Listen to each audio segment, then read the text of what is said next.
Acompanhem conosco Minutos de Espiritismo, com Sérgio W. Soares, aqui na Rádio Brasil Espírita.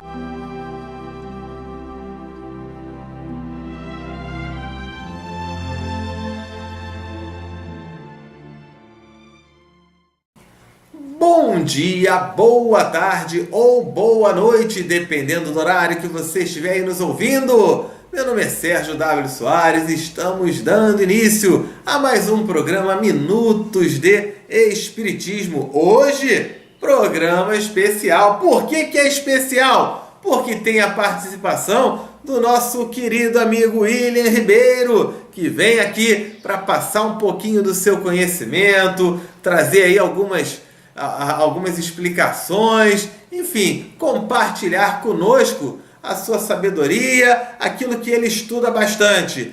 E a pergunta, o tema do programa de hoje é o seguinte: haverá um juízo final? Muita gente fala isso, né? Quando a gente morre, quando a gente desencarna, tem um juízo final, a gente vai para um tribunal, vamos virar réus? É isso mesmo? Vamos ser julgados? E aí? Acontece isso? Não acontece? Quem é o juiz? Como é que funciona isso? Eu vou ser absolvido? Eu vou ser condenado? Rapaz, eu estou preocupado agora. Eu não tenho nenhum advogado, rapaz. Como é que fica isso?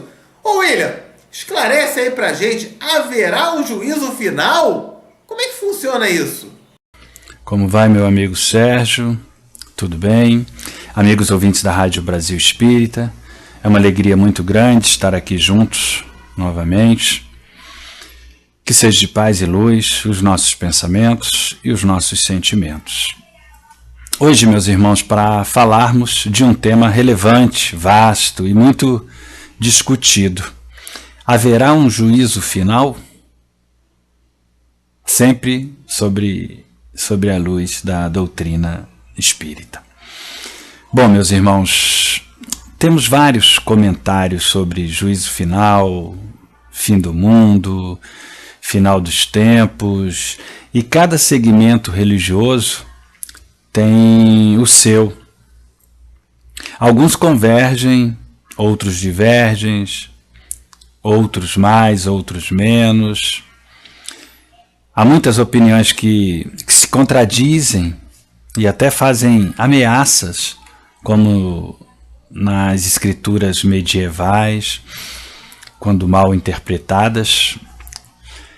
Segundo os dogmas cristãos dos escritos antigos, dos evangelhos, Deus ele vai julgar os bons e os maus, e na hora das respostas, os teólogos se contradizem muito. Eles fazem essa afirmação, mas e aí, teria ou não um julgamento depois da morte? A condenação seria direta? Seria condenação eterna ou salvação eterna? Ou teria um meio termo? E enquanto não chega o dia da morte para esse julgamento, o que acontece? Também há julgamento durante a vida? E quem será o juiz? Vários questionamentos que ficam, né, meus irmãos? O que exatamente iria determinar? Quais as condições, as causas na hora do julgamento? O que seria levado em conta para condenar ou para inocentar alguém? Vemos, meus irmãos, frequentemente em nossos dias, algumas situações incoerentes, totalmente sem base, sem fundamentos para determinar a salvação ou a condenação de alguém.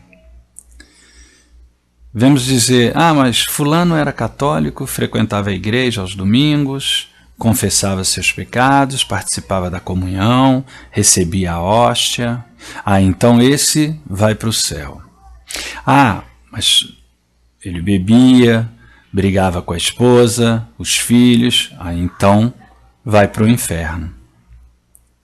E fulano tem uma vida inteira praticamente toda desregrada, toda errada, na contramão do amor, e no finalzinho aceitou Jesus em alguma entidade evangélica. E aí vai para o céu. Ciclana usava vestido comprido, não cortava o cabelo, não via televisão. Esta vai para o céu. Alguns segmentos religiosos trabalham tão dentro da ignorância que dizem que quem irá para o céu só as pessoas que fazem parte das suas igrejas, que comungam da mesma opinião. Só eles serão salvos, só eles irão para o céu. Alguns já dizem que serão salvos os ignorantes por não terem conhecimentos. Então é melhor não nos mantermos ignorantes às leis de Deus, isolados a tudo, sem participar. E aí estaríamos garantindo a nossa salvação, a nossa entrada no céu. É isso? É assim que funciona? Sabemos que não, né, meus irmãos? Sabemos que as coisas não são tão fáceis e simples assim, não é mesmo? Sabemos também que, independente da crença religiosa, todos nós temos um compromisso, um comprometimento divino. Temos nossas responsabilidades com as leis divinas, que são leis ditadas pelo nosso Criador, e que todos estamos sujeitos a ela. Nosso destino, portanto, está em nossas mãos. Nós é que direcionamos os nossos corações, escolhemos os nossos caminhos, fazemos o nosso destino. Jesus, quando aqui esteve entre nós, ele nos deixou os ensinamentos, nos deixou o caminho, a verdade e a vida. Temos, meus irmãos, livre-arbítrio. Temos garantido a nossa liberdade de escolha das nossas ações. Mas também nós iremos responder pelas consequências de tudo. Causa e efeito. Plantamos e colhemos. Estas consequências é que irão para julgamentos em nossa consciência. Esse é o nosso juízo individual, não só o final, mas constante, permanente em nossos dias, nosso dia a dia. Nossos benfeitores espirituais nos dizem que todos seremos julgados, sem exceção. E a fraternidade reinará. A lei de Cristo é que regerá os homens. E só ela será o freio e a esperança a que conduzirá as almas às moradas bem-aventuradas. Está no Evangelho segundo o Espiritismo.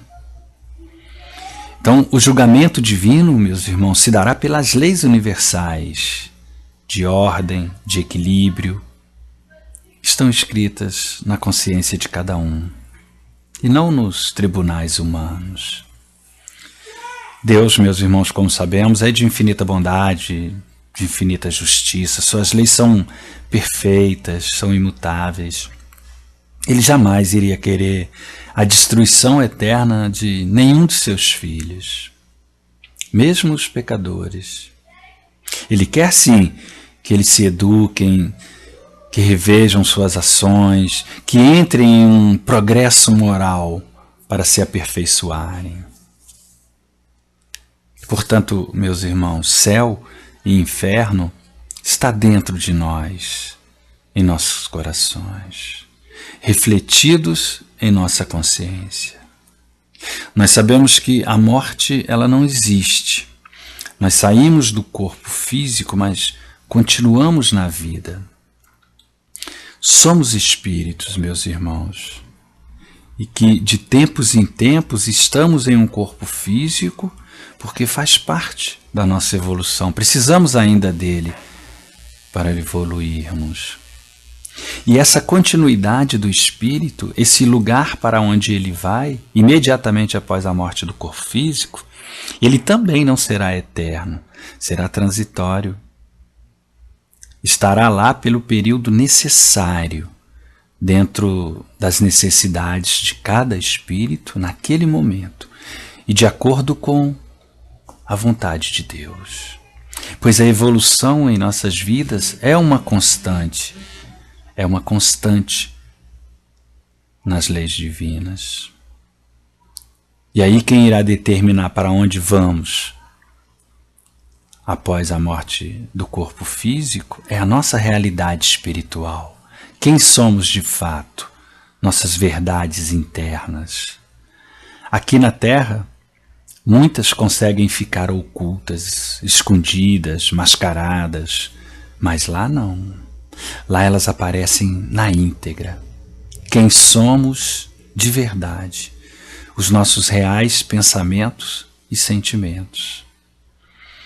E o bom disso tudo, meus irmãos, é que Deus sempre nos dá uma nova oportunidade para um recomeço. Oportunidade de revermos, de melhorarmos, de ajustarmos os nossos erros, de sairmos das ilusões materiais e de seguirmos por outros caminhos, caminhos de luz, de harmonia e de paz, para sairmos da contramão e entrarmos no caminho, o único, que irá nos levar à nossa verdadeira felicidade. Bom, meus irmãos, nosso tempo acabou. Que Deus nos ilumine a todos, muita paz e muita luz em nossos caminhos. Dúvidas, comentários podem ser enviados para o seguinte e-mail: amorperdãoefé@gmail.com, ou também poderão deixar os recados aqui no mural da Rádio Brasil Espírita. Uma boa semana a todos. Até o próximo programa. Um abraço.